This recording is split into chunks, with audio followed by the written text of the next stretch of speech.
Et nous sommes rassemblés pour célébrer la rencontre entre Dieu et puis Elena Morgan Haïti. Elena, que nous appelons aujourd'hui Elena, elle ne s'appelle pas Elena. Elle s'appelle Gifo Bike Haïti Morgan. Nous lui avons donné le prénom de Elena parce que dans l'église, lorsqu'on reçoit l'identité nouvelle, elle est signifiée et marquée par un nouveau prénom. Le prénom d'un saint, le prénom d'un modèle. C'est pourquoi Gifo Bike Haïti Morgan porte aujourd'hui même le prénom d'Elena. Nous sommes donc rassemblés pour son baptême. Chers frères et sœurs, vous êtes sans ignorer que baptiser les adultes n'est pas un problème. Mais baptiser un enfant est toujours et déjà un problème. Déjà, le baptême des adultes dans l'église catholique pose problème pour des églises naissantes, a fortiori le baptême d'un enfant. Il est dit aujourd'hui, il faut laisser les enfants grandir. Et quand ils vont grandir, ils vont décider par eux-mêmes s'ils veulent, oui ou non, recevoir le baptême. Selon la vision mondaine aujourd'hui, ce que nous faisons, c'est un sacrilège. C'est un non-sens. Et pourtant, nous sommes là pour célébrer le baptême d'Elena Haïti Morgan. Nous sommes là pour son baptême. Qu'est-ce qui nous pousse à baptiser Elena Morgan Haïti? Qu'est-ce qui nous pousse à baptiser? Qu'est-ce qui justifie? Quel est le fondement biblique qui justifie son baptême? D'emblée, chers frères et sœurs, nous devons retenir une chose, la vraie définition du baptême. Quand on dit « je suis baptisé », quel est l'effet et l'impact du baptême dans la vie du baptisé? Que fait le baptême dans notre vie? Le baptême, simplement, fait de nous, de manière simple, j'allais dire, fait de nous des enfants de Dieu. Lorsque nous sommes baptisés, nous devenons enfants de Dieu par adoption. Le Christ, Jésus, il est le Fils unique du Père. Et nous, par notre baptême, nous devenons les enfants adoptés du Père. Parce que Jésus a fait de nous les enfants de son Père. Et le baptême est la porte qui nous fait rentrer dans cette grande famille où, avec le Christ Jésus, nous partageons la communion familiale. Avec lui, nous sommes frères, nous sommes sœurs, et comme le dit lui-même, nous pouvons appeler son Père, notre Père. Et donc, si le baptême fait de nous les enfants de Dieu, la question que nous pouvons nous poser, à quel moment on devient enfant de Dieu? Est-ce qu'il y a un âge pour devenir enfant de Dieu? Nous avons entendu dans la première lecture, Paul, qui était dans une prison, avec Silas.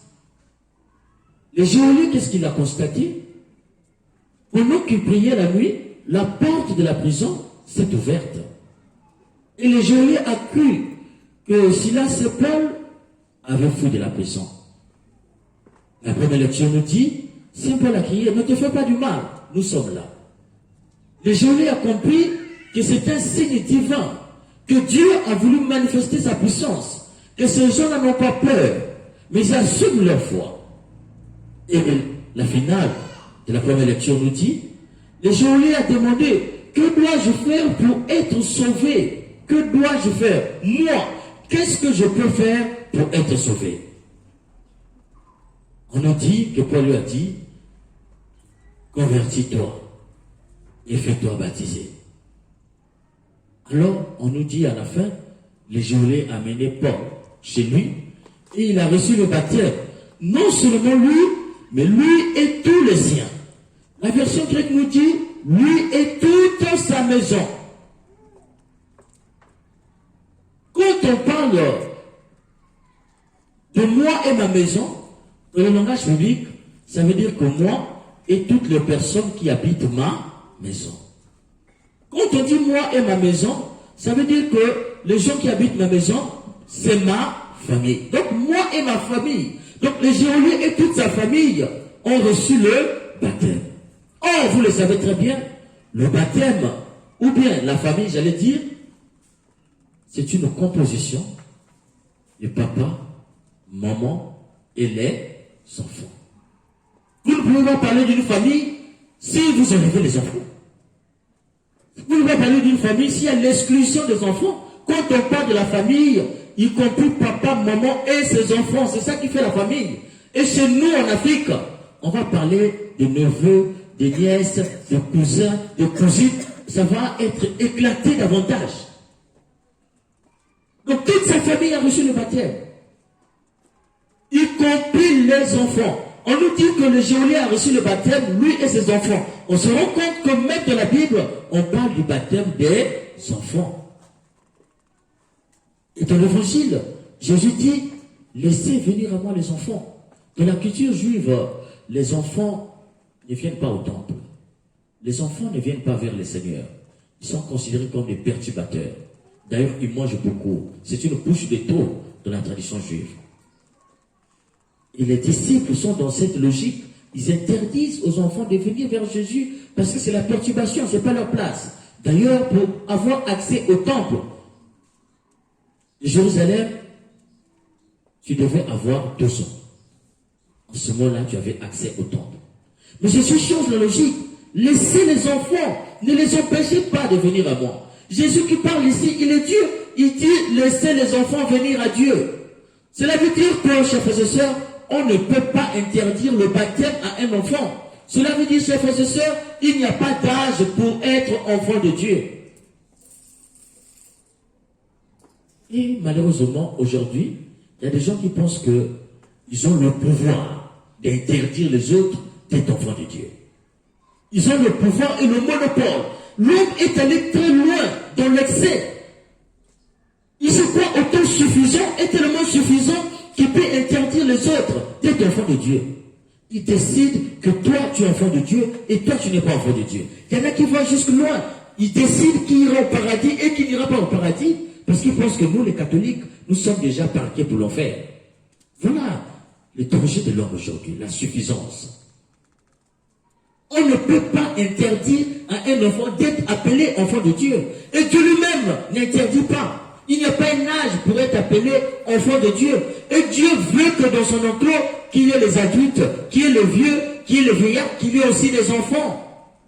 D'ailleurs, nous serons dans son paradis que si nous sommes à l'image des enfants. Qui es-tu pour interdire aux enfants d'être appelés enfants de Dieu? Qui es-tu pour refuser l'identité d'enfant de Dieu au bébé? Qui t'a dit qu'un bébé n'a pas droit d'être enfant de Dieu? Vous voyez, chers frères et sœurs, chez les Juifs, on fait une confusion. On devient juif, c'est-à-dire enfant de Dieu, non pas par notre baptême. On devient juif, enfant de Dieu, par la circoncision. Ça veut dire quoi? Depuis la circoncision, le juif est appelé enfant de Dieu. Il est bébé, mais il est enfant de Dieu dès lors qu'il a été circoncis. Et nous, ce n'est pas la circoncision qui fait de nous les enfants de Dieu, c'est le baptême. Ça veut dire qu'on ne peut pas interdire à un enfant d'être appelé enfant de Dieu. Et pour finir, chers frères et sœurs, vous voyez, il y en a qui disent que laissez l'enfant grandir. Quand il va grandir, il va décider par lui-même. Mais, chers frères et sœurs, quand vous envoyez les enfants à l'école, est-ce que vous n'attendez pas que les enfants décident d'aller à l'école? Tous les enfants ne veulent pas aller à l'école. Sortez le matin, vous allez voir le spectacle à la rentrée. Il y a des enfants qui pleurent, tirés par les parents, parce qu'on les amène à l'école, ils ne veulent pas aller. Ce n'est pas l'enfant qui décide d'aller à l'école. Ce sont les parents qui décident d'envoyer l'enfant à l'école. Et pourquoi vous décidez à la place de vos enfants? Parce que vous pensez que l'école, elle est bonne. L'école, c'est un bon chemin pour vos enfants. Or, l'homme n'est pas que composé du niveau corporel. L'homme est composé de 3 niveaux. Il y a le corps, il y a l'essence et il y a l'esprit. Le corps, c'est ce que nous voyons, la dimension corporelle, ce qui nous met en relation, qui me rend malade. Le corps que je vêtis par les habits, le corps que je nourris. Quand je ne prends pas soin de mon corps, je tombe malade. Quand je ne me protège pas avec les moustiques aujourd'hui qui augmentent de jour en jour. Quand tu ne dors pas sur moustiquaire, tu tombes malade. Prends soin de ton corps, on nous dit toujours. Mais l'homme n'est pas que le corps. L'homme est aussi le sensible. Le sensible, c'est la dimension de la connaissance. C'est pourquoi vous envoyez vos enfants à l'école pour qu'ils connaissent. Pour qu'on les apprenne des connaissances. Pour qu'on leur donne des savoirs. Vous pensez qu'un enfant sans savoir est un enfant qui n'existe pas. Vous l'envoyez à l'école. Mais l'enfant n'est pas que composé du corps, il n'est pas que composé du sensible, de la connaissance. L'enfant est aussi composé de la dimension spirituelle, qui est la dimension de l'esprit. Ça veut dire que vous devez décider aussi pour la vie spirituelle de vos enfants. Si vous décidez que la dimension sensible est bonne, vous les envoyez à l'école pour qu'ils apprennent, pourquoi ne décidiez-vous pas aussi de les envoyer à l'église pour qu'ils reçoivent de Dieu l'identité divine? Ce que vous ignorez, c'est que la dimension de l'esprit est la dimension qui dépasse les autres dimensions. C'est la dimension qui régularise les autres dimensions. Quand la dimension spirituelle n'est pas de mise dans la vie d'un être humain, la dimension sensible se perd. La dimension corporelle s'étiole. L'homme devient rien. C'est pourquoi l'esprit est au-dessus du sensible. L'esprit est au-dessus du corps. C'est dans cette logique que nous baptisons les enfants. Mes chers frères et sœurs, nous devons prendre conscience de cela. Aimer envoyer nos enfants chez Dieu. Quand dans la vie d'un enfant, Dieu n'est pas premier, ça se sent lorsqu'il grandit. C'est pourquoi, chers frères et sœurs, nous baptisons Elena pour lui faire comprendre que nous voulons que dans ta vie, Dieu soit premier. Nous voulons que tu grandisses avec cette logique, avec cette vérité. Dieu est premier dans ma vie. Et vous les parents, vous la marraine, montrez à Elena, sans Dieu, l'homme s'étiole. Là où Dieu est absent, l'homme n'existe pas. Là où Dieu est absent, même si tu as des connaissances, tes connaissances vont servir à faire le mal. Là où Dieu n'existe pas, même si tu prends soin de ton corps, tu ne seras pas un corps appelant. Prions les uns pour les autres. Amen.